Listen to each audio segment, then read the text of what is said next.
Over 200,000 people pack into a Moscow sports stadium to celebrate the 8th anniversary of Crimea rejoining Russia. Also ahead on the programme, British media regulator Ofcom revokes RT's broadcasting licence, citing the current conflict in Ukraine and the channel's, quote, relationship with the Russian Federation. RT slams the watchdog's move as politically motivated. As sanctions pile up against Russia, people across Europe also feel the pinch with the cost of living soaring. And experts warn the worst is yet to come. Also ahead.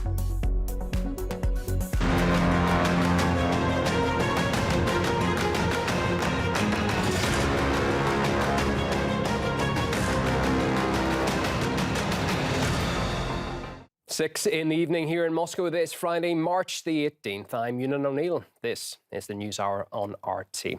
Let's get into the latest developments then in the Ukrainian conflict. In a phone call with German Chancellor Olaf Scholz, President Putin accused Kiev of trying to drag out negotiations with Moscow by putting forward more and more unrealistic proposals. He also underlined the ongoing shelling of residential areas in Donetsk by the Ukrainian army and slammed the leaders of Western countries for ignoring, quote, war crimes. Meanwhile, the West crackdown on Russian media continues, with the UK's media regulator pulling our broadcast licence with immediate effect. That comes after 6 countries, including the UK and US, accuse Russia of deliberately targeting civilians in Ukraine, with London insisting it has very strong evidence Vladimir Putin himself is behind such actions. The Kremlin has rubbished the British allegations. And the Russian Ministry of Defense has reported that the Lugansk Republic now controls more than 90% of its territory, adding that the Ukrainian military earlier attacked residential areas of Melitopol with cluster warheads. Russia says it helped repel the attack. We'll dig deeper into all that this hour. And here in Moscow, over 200,000 people packed the stadium on Friday to celebrate the 8th anniversary of Crimea rejoining Russia. The concert kicked off with the Russian anthem at the capital's biggest sports complex, the Luzhniki, with thousands of people watching on from the stands. Those in attendance got the chance to take part in a video call with the Crimean city of Sevastopol. And the event is called Crimean Spring, dedicated to the historic referendum when the peninsula officially became part of Russia again.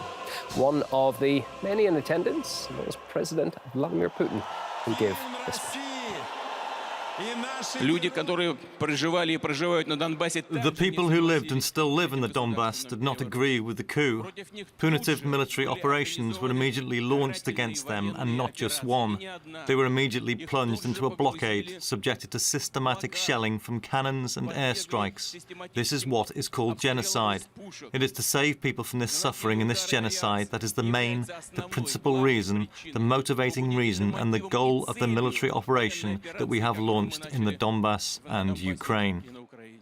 We are a multinational people of the Russian Federation, united by a common destiny on our land. This is the first line of the Constitution of Russia, and every word is filled with deep meaning. On their own land, united by a common destiny, this is what people in Crimea probably thought when they went to the referendum on March the 18th, 2014. They lived and live on their own land, and wanted to live a common destiny with their historical homeland, Russia. They had every right to do so, and they achieved their goal. Let's congratulate them on this holiday. It's their holiday. Congratulations. Okay, let's take you to Ukraine now, where the southeast city of Mariupol has been under relentless bombardment since Russian troops surrounded it on March 2nd. The Russian Defense Ministry says Ukrainian nationalist forces have attempted to capture the city's infrastructure, and some 90% of buildings have been damaged. On Monday, Moscow said it had sent 450 tons of medicine, food and essential supplies to Mariupol. Up to 400,000 people are still thought to be trapped, with supplies running out. Well, many are trying to flee the war-torn city using a humanitarian corridor to Zaporozhye, which was opened 3 days ago. According to local authorities, as many as 30,000 people managed to escape through the route so far using personal vehicles. Those fleeing told us what they've been through. We were in the cellar for almost a week, did not try to get out. Strikes were so hard that it was impossible to go outside. Now a large flow of people will go through the corridor. It will only increase. There is no city there anymore. There are no means of communication or radio in the cellar. There was no water, absolutely nothing. We saw the Donetsk People's Army. They kept open the corridor. The evacuation was organized centrally. Soldiers of the Ukrainian army were standing on the highway in front of everyone and putting on civilian clothes in order to join the column. It is pure luck that we got out of Mariupol. We rushed out of the cellar at our own risk. As soon as we left the city, we saw the Donetsk People's Army. Children and women were placed in buses. I know nothing about the men. Soldiers of the Ukrainian army were very violent. People were taken hostage. They didn't let us out, just to hide behind our backs. People in Odessa, meanwhile, another city on the country's south coast, have been building sandbag defences and barricades in order to protect the region from the arrival of Russian forces. The port city is home to around 1 million citizens, although an estimated 100,000 have already left since the conflict began. Well, the overall picture on that is the UN says more than 3 million refugees have now fled Ukraine since the start of the conflict. Almost two-thirds have escaped to neighbouring Poland, which has overwhelmed the country's public services. While the Czech Republic has said it no longer has the capacity to accept those fleeing due to a lack of resources. The refugee influx is seen by humanitarians as one of the very worst in European history. Okay, another story to bring you today. Britain's media regulator has decided to revoke RT's licence to broadcast in the UK with immediate effect.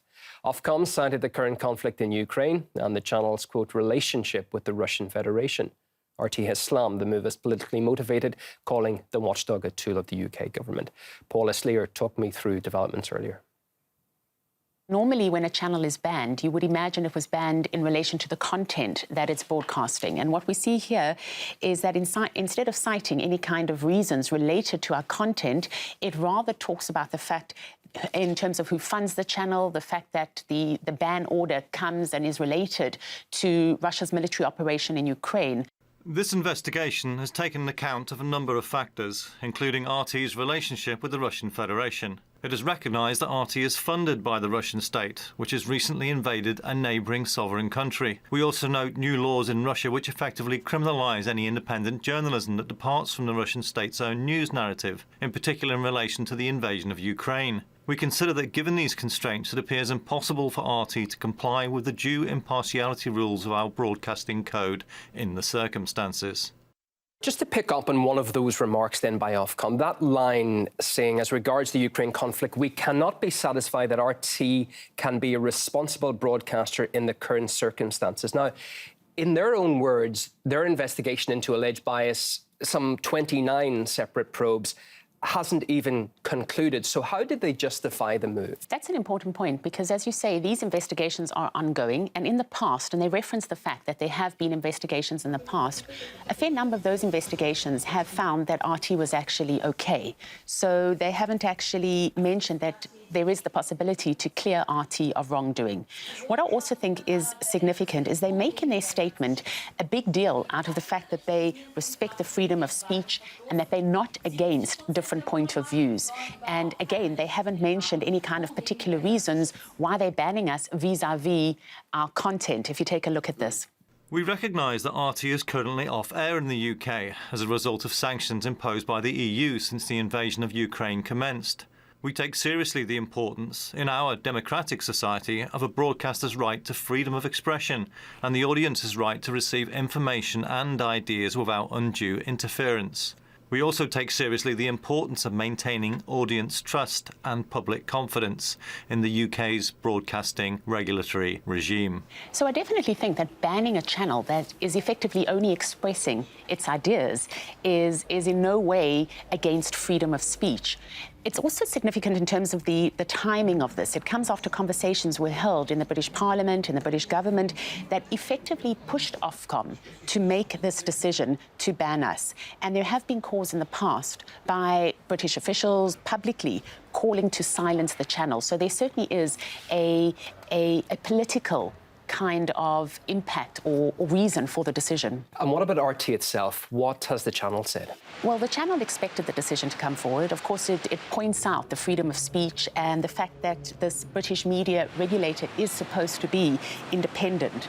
RT feels that it is censorship, and it certainly robs the public of their right to know. Ofcom has shown the UK public and the regulatory community internationally that despite a well-constructed facade of independence, it is nothing more than a tool of government bending to its media-suppressing will. By ignoring RT's completely clean record of 4 consecutive years and stating purely political reasons tied directly to the situation in Ukraine and yet completely unassociated to RT's operations, structure, management or editorial output, Ofcom has falsely charged RT to not be fit and proper and in doing so robbed the UK public of access to information. Well, among the reaction we got to today's development was from political commentator Anthony Webber, who raised the question whether other broadcasters in the UK should now be worried about their fate. The public are being denied choice of news, and a lot of people have always liked to flick between RT News and the other broadcast channels, and that has been denied. I actually myself wrote to Ofcom on the 4th of March and pointed out a number of things which they needed to investigate at the same time regarding the other mainstream media in the UK, and pointed out that if they were going to investigate RT for certain reporting, they should investigate the BBC, ITV, Sky and so on, which they hadn't done. So they've not been partial. And I noticed with this recent decision, they haven't specifically said where the reasons were for revoking the licence. Sanctions designed to punish Russia for its actions in Ukraine are also starting to hurt further afield.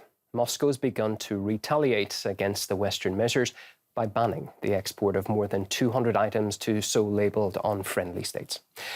US consumers are also among those feeling the economic consequences of the anti-Russia sanctions. A ban on Russian energy announced by President Biden last week saw gasoline prices rise, along with the cost of living in general.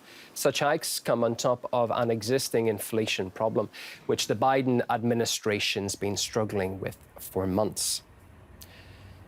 While consumer price inflation in Europe is seeing its fastest annual jump on record, according to the Eurostat statistics agency. The highest spikes were recorded in the energy sector, followed by food, alcohol and other goods. Fuel prices at the pumps almost doubled in March, and experts warn things are only going to worsen. It's also predicted Russia could be forced to cut crude production by nearly a third, threatening a global oil supply shock. That's as the UK failed to get Middle East producers to increase supplies in a bid to mitigate some of the impact. The EU's agreed to subsidise households and companies hit hardest by spiking energy costs.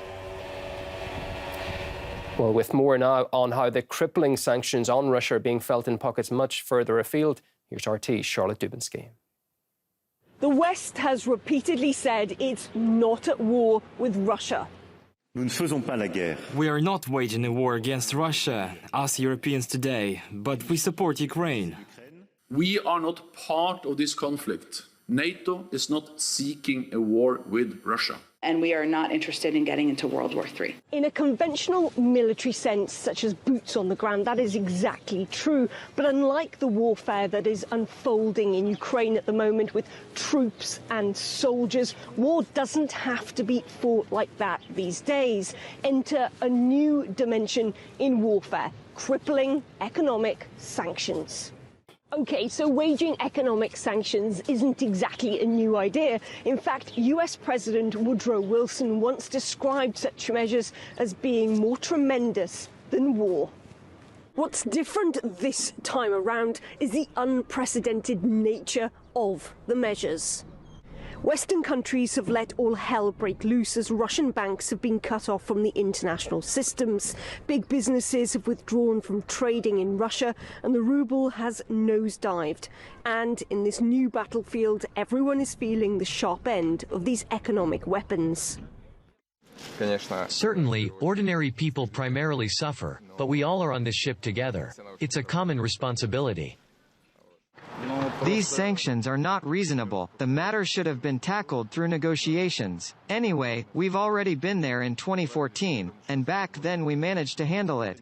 I guess this time around we will get through with even more success. Of course, there will be a rise in prices. However, we shouldn't make a drama out of it. You know, I'm 82. I've been through so much. I remember post-war times, so now I'm reassuring all my loved ones. The main thing is that we have our country.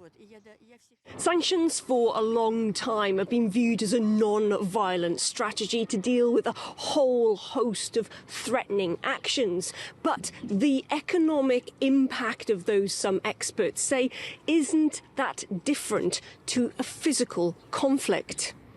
Both in their underlying goals and in their effects on civilian society, immiseration, starvation, disease, bankruptcy. These approaches to sanctions can produce measures whose function and consequences are identical to war. What's interesting, though, about economic sanctions is that their impact can have a strong blowback. Russia is one of the world's top 3 oil-producing states. Sanctions and companies' refusals to do business with it are now curtailing oil supplies, pushing the price up at the pump across the world. And for the US, sanctions could see the dollar take a dive. Established as the world's foremost reserve currency in 1944, it's long been seen as a safe bet. Many sovereigns, including US-aligned countries, have realized owning massive amounts of dollars lead to an illusion of stability. In any moment, a political decision could lead to that dollar reserve being frozen or seized. The big winner from all of this is likely to be the Chinese yuan, but other currencies may also get a boost. Russia and India are looking at a ruble-rupee trade agreement. The rupee is gaining traction elsewhere too. The Myanmar government intends to initiate similar currency convertibility for the Indian rupee for trade along the border it shares with India. Such changes may see countries reduce dependency on the greenback. Its success since the Second World War has been based on these foundations of its credibility. If that's lost, then it could crumble. Charlotte Dubinsky, RT, Paris. Well, Asia is discovering it's not immune from the ripple effect of the sanctions bombardment on Russia either, with the continent now having to navigate skyrocketing oil prices along with fuel and coal shortages. RT's Roman Kosarev can tell us more. The global US-led sanctions war against Russia is claiming victims that have nothing to do with Moscow or Kiev. Asian countries are halfway around the world from Ukraine, and some have not even entered the sanction Russia debate, but are still starting to feel the pinch. Let's take Vietnam, one of the continent's major economic forces. There, people will now have to pay more for air travel because of rising oil prices. That and power plants are also facing shortage of coal supplies because fuel is so expensive to import. For a country heavily reliant on coal to feed its economy and its people, that's a big blow. And even simpler businesses like those in the fruit and vegetable industry are also affected by the sanctions. International logistics firms were unable to receive goods, while flights to Russia are limited. Orders are delayed and payments are impossible. Over in Japan, a country that stands with the United States in its anti-Russia economic endeavors, the landscape is just as bleak. A recent poll showed that almost 70% of Japanese companies estimate their earnings will fall. Energy prices are also expected to spike, and supply chain disruptions are also on the cards. The situation has already got to such a low point that the government has said it will have to step in. We'll need to take further steps, all available measures, to protect the economy and people's livelihoods if the spike in prices continues. Also, take one of the world's most successful economies, Singapore. It's been praised by economists, politicians, and everyday people. In this day and age, however, the rich might still get richer, but that's not the case for regular guys who have found themselves out of pocket. The fact of the matter is that the common man is bearing the brunt of cost of living pressures. The taxi drivers, the private hire drivers, the bus operators are suffering because of the fuel price increases. Our citizens, our workers are also telling me very clearly that chicken prices have gone up, egg prices have gone up. Now over to the pearl of the Indian Ocean, Sri Lanka. Out-of-control prices there have already sparked mass protests on the streets, and the government is already calling on people to conserve fuel and electricity, while the president is appealing to the International Monetary Fund for a helping hand. By limiting the use of fuel and electricity as much as possible, the citizens too can extend their support to the country at this time. I hope that you will understand the responsibility lies with you at this challenging time. So, where does all this lead? In this global age, there is no such thing as containing a local fallout. We can already see the short-term consequences around the globe. Sanctions against Russia began a long time ago and only intensified in the last 3 weeks, since Moscow began its military operation in Ukraine. But it looks like those who set up the economic battlefield against the Kremlin will stop at nothing, even the well-being of those who live thousands of kilometers away from Moscow or Kiev. Roman Kostyrev. Well, that is our news roundup for now, but don't go too far because next, Russia's Foreign Minister Sergei Lavrov speaks to RT in an exclusive interview covering the ongoing conflict in Ukraine, its global consequences and hopeful future resolution.